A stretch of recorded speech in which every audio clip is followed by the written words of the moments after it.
case we have never met, I'm Michael Price, and I want to help you succeed in growing your business.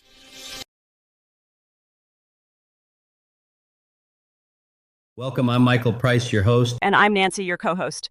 Today is May 9th. So, on June 5th, 2026, a mathematical formula is going to basically take over a massive chunk of government contract negotiations. Yeah, a really massive chunk. Right? And if you are a contracting officer or, an acquisition professional listening to this right now, I really want you to think about what that actually means for your day-to-day. Because it completely changes the game when you're sitting at your desk looking at a major contract renewal. Exactly. I mean, you are constantly performing this incredibly high wire balancing act, right? You have to get the absolute best deal for the taxpayer. Mm-hmm.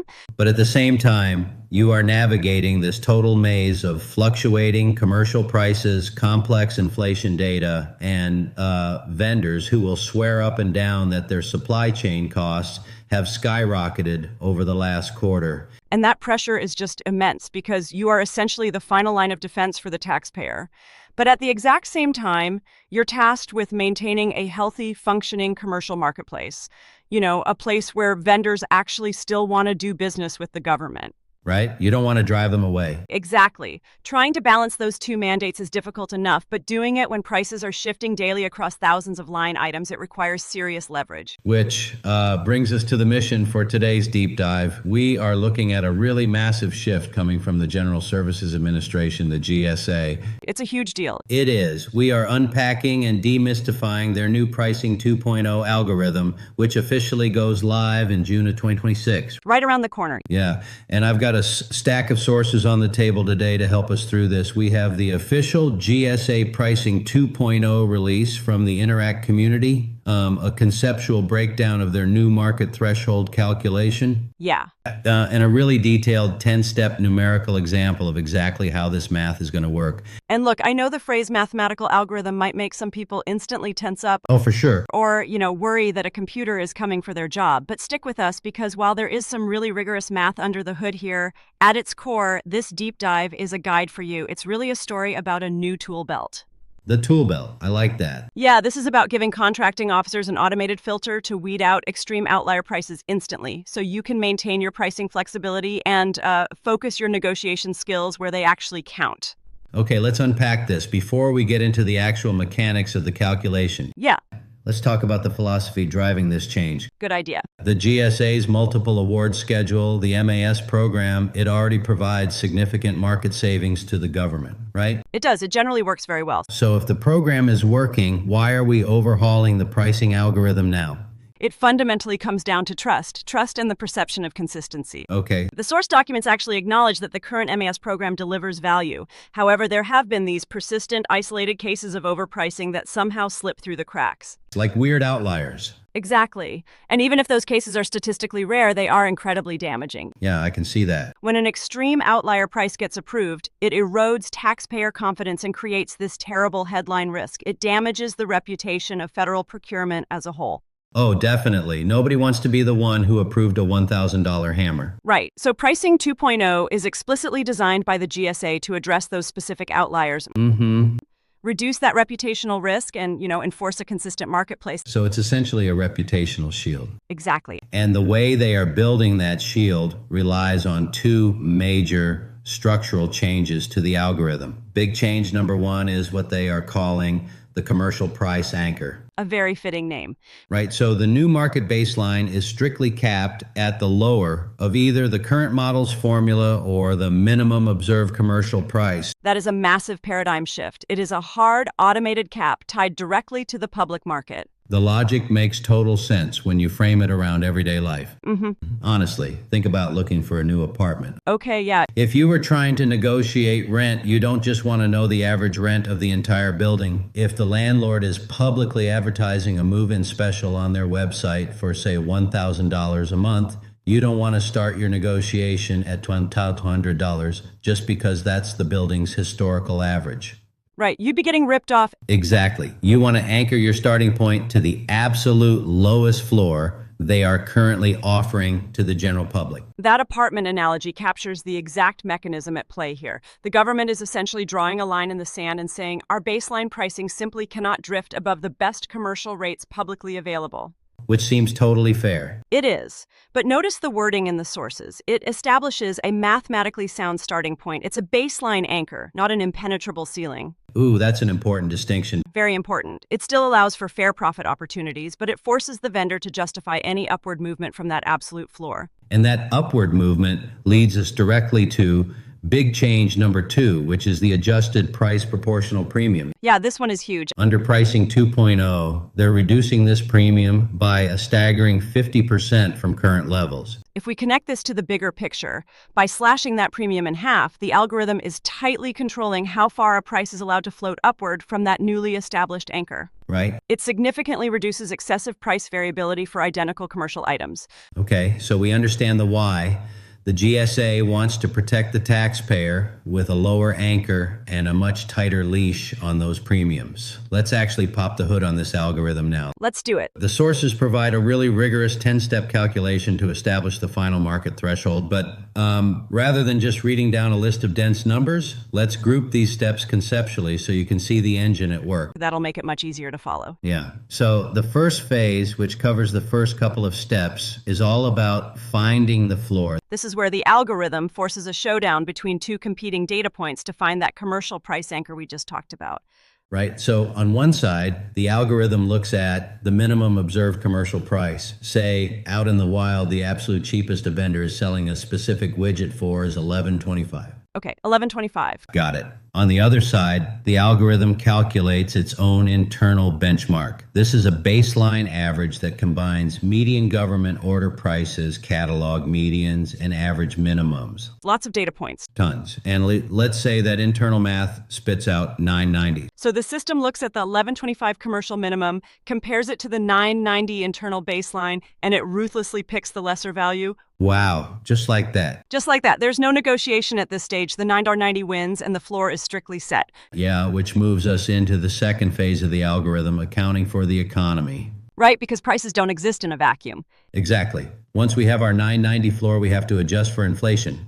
But honestly, I have to push back a little on the methodology that GSA is using here because it feels kind of counterintuitive to me. Oh? Well, to calculate the inflation adjustment, the algorithm looks at the current consumer price index, the CPI-U. But instead of comparing today's index to last year's index to get a straightforward annual inflation rate, it divides the current index by the sum of the previous 18 months' indexes. Yes, the 18-month aggregate. It creates this massive aggregated block. I mean, why overcomplicate it? Why not just look at what inflation did this exact month last year? It seems complicated, but there's a really good reason. If you just do a simple year-over-year snapshot, you are entirely at the mercy of whatever weird economic anomalies happened in those two specific months. Oh, like a blip in the radar. Exactly. Think about supply chain shocks. If a microchip factory unexpectedly shuts down in May and prices temporarily spike 40%, a year-over-year comparison in May forces the government to permanently bake a 40% price hike into a multi-year contract.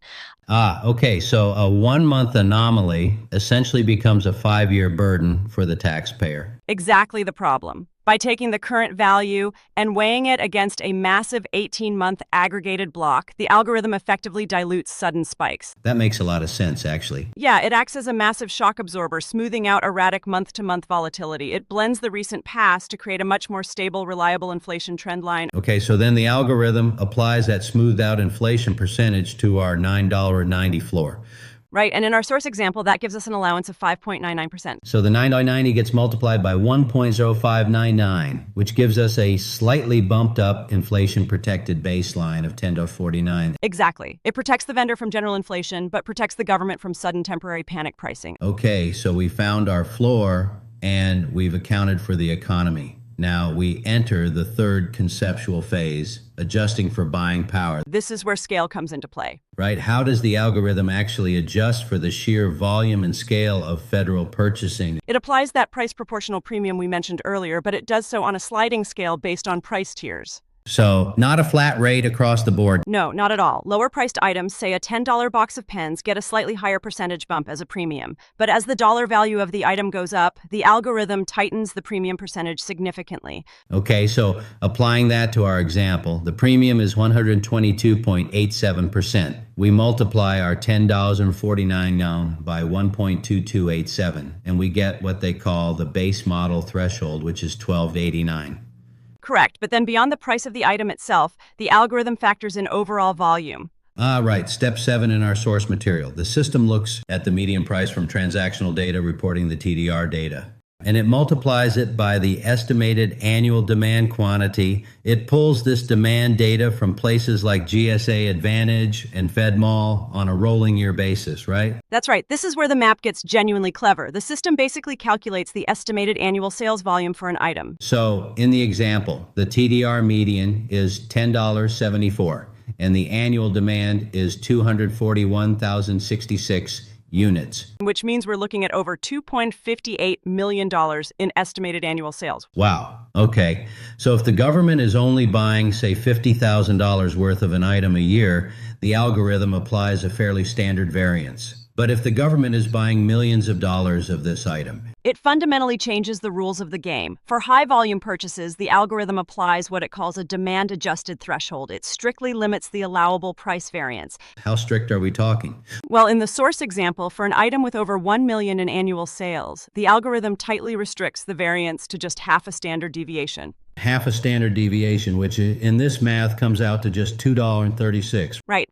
And you add that to the catalog average price, which is 12.02 in the example, and you get a demand-adjusted threshold of $14.38. Quick side note, if sales are under $100, it just uses the base model. And between $100K and $1, it allows one full standard deviation. Exactly. It scales. But wait, doesn't this squeeze the vendor a little too hard? I mean, if they are providing millions of units, doesn't tightening their price variance disincentivize them from participating in the MAS program? You have to consider the alternative from the vendor's perspective. Selling one unit to a random buyer carries administrative overhead and risk. Sure. But selling 200,000 units to the federal government, that is guaranteed massive revenue. The vendor's per-unit risk plummets with high volume. Oh, I see. The GSA's algorithm recognizes this basic economic reality. Because the government is providing a massive, reliable revenue stream, the algorithm demands tighter price control in return. It's a calculated exchange of volume for variance. A volume for variance exchange. I really like that framing. So the algorithm calculates this highly restricted demand-adjusted threshold of $14.38, and it pits it against the original base model threshold we calculated earlier, which was $12.89. Yep. Which brings us to the final phase, the showdown. Here's where it gets really interesting. It functions exactly like a bracket tournament. Exactly like a bracket. You have two final numbers on the table, the baseline model threshold of $12.89 on one side and the demand-adjusted threshold of $14.38 on the other. And just like in the very first step, the algorithm pits them against each other and declares that the lowest price advances to the final round. It is absolutely relentless in protecting the taxpayer. It really is. The lower number wins, so $12.89 is officially locked in as your final market threshold price. 10 rigorous steps, completely automated and executed in the background, all leading to that one highly vetted number. And that brings us to the most important part of this deep dive. If I am a contracting officer listening to this right now, I just heard about an algorithm that pulls TDR data, smooths inflation over 18 months, calculates standard deviations based on volume tiers, and then automatically spits out a final threshold price. It sounds like a lot of your job just got automated. Exactly. I might be feeling a little obsolete right now. If a computer's doing all this heavy lifting, where does human judgment actually fit in? That is a completely natural reaction, but the reality is the exact opposite. Pricing 2.0 does not replace the contracting officer. Okay. What's fascinating here is that it actually frees you. Freeing? How does being handed a mathematically enforced price ceiling free a contracting officer? Think about the hours, days, or even weeks you previously spent arguing with vendors over basic market realities. Oh, the endless back and forth. Right. Trying to prove that a price was an extreme outlier, pulling up competitor catalogs to prove a point. The algorithm now does all that defensive work automatically. Because the data across GSA Advantage and FedMall is refreshed every 2 months. Exactly. The system filters out the noise and hands you a mathematically sound, heavily vetted starting point. It takes the tedious argument over the floor entirely off your plate. Which means the contracting officer can focus entirely on the nuance. Yes. The sources explicitly state that this algorithm provides a baseline. The official release is very clear, and I'm quoting here, "Contracting officers retain full authority to negotiate prices based on specific circumstances." That's the key phrase. So, the final threshold the computer spits out is not a mandate. It is your ultimate anchor. Exactly. So let's talk negotiation tactics for when this goes live. How do you maintain pricing flexibility when the algorithm hands you a strict number? You use your discretion when the algorithm's math fails to capture the physical reality of the procurement. Precisely. The algorithm knows the historical data, but you know the mission requirements. Okay, let's run a scenario. The algorithm spits out our hard threshold of $12.89 for a specific item. A vendor comes in and says, "Look, I cannot sell this for less than $14." Under Pricing 2.0, the contracting officer doesn't just instantly reject the $14 offer. They have to interrogate why it's higher than the algorithm's baseline. Right. You build your argument around unique government requirements. The algorithm's 12.89 line is rooted in standard commercial practices, but we all know the government rarely operates in a standard commercial way. Very true. What if the contract requires delivery to a remote forward operating base? Oh yeah, the commercial catalog minimum of $11.25 doesn't exactly account for airdropping supplies into a desert. Exactly. Or what about unique compliance standards? If the vendor has to meet strict federal cybersecurity protocols or, handle hazardous materials in a way that standard commercial buyers simply don't require, that adds tangible overhead. Right, and earlier we talked about the inflation smoothing. Yeah. The algorithm's 18-month smoothing is brilliant for general economic stability, but it is intentionally blind to sudden extreme supply chain shocks. That is a really critical point. Let's say there is a massive documented microchip shortage that literally happens overnight. Right? The 18-month smoothing mechanism will intentionally dilute that spike to protect the baseline. But if you need those microchips today for a critical defense system, that volatility is a real-world emergency, and it costs actual money to solve. So the algorithm dilutes the volatility, but the contracting officer has to actually live in it. Precisely. If the vendor can provide hard documentation that the $14 price tag is entirely driven by expedited shipping requirements, newly mandated cybersecurity compliance, or an acute supply chain reality, then the contracting officer has the full authority and discretion to agree to that higher price. Exactly. You are no longer wasting time arguing over the baseline math. You are negotiating the context. I love that framing. Yeah. You aren't arguing over the math, you are negotiating the context. The algorithm gives you the ultimate shield against being ripped off by lazy or predatory pricing. It really does. It filters out the extreme outliers automatically, so you can confidently use your human judgment to get the complex, mission-critical deals done. It creates a perfect synergy. It uses the ruthless efficiency of data to set the board, and then it relies on human expertise to actually play the game. So let's bring this all together. The GSA is rolling out Pricing 2.0 to act as a strict intelligent filter by capping the baseline at public commercial minimums, reducing the price proportional premium by 50%, and running every single price through a rigorous check of inflation and volume variance.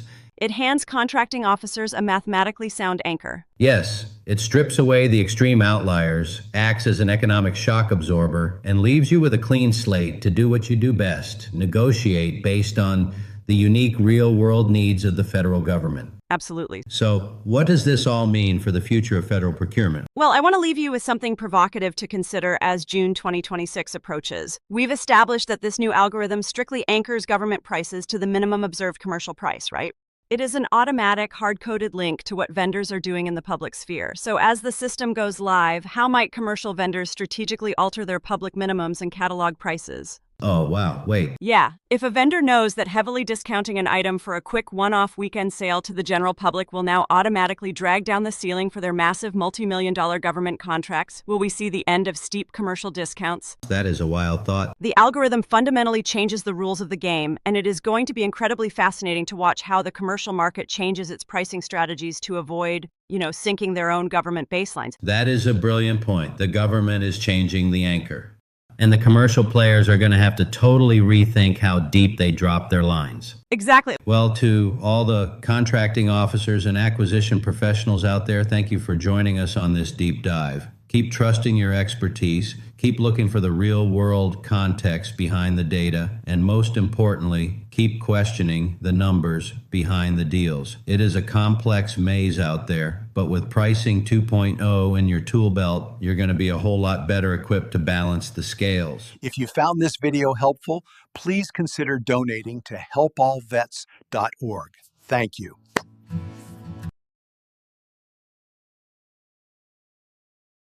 A special thank you to MarketUS.com for furnishing us this information.